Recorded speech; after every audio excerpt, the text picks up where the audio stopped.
How to reinstall Bluetooth driver in Windows 11. Hi everyone, this is Kate and welcome back to another video. And on today's video, we will learn how we can reinstall Bluetooth driver in Windows 11. So without further delay, let's get started. Navigate to your Windows icon and here you have to right click on it and head towards the device manager. Once the device manager opens up in your device, head towards the Bluetooth and then click on it to expand it.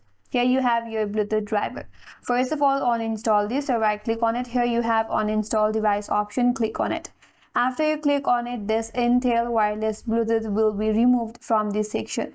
Now to install or reinstall it back again, what you have to do is click on this action from this tab at the top.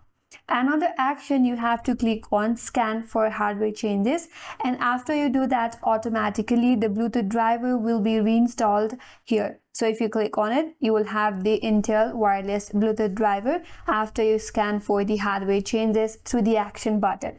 So in this way, you can reinstall Bluetooth driver in Windows 11. And that's all for this video. Hope this video was helpful, and if you are new to our channel, consider subscribing.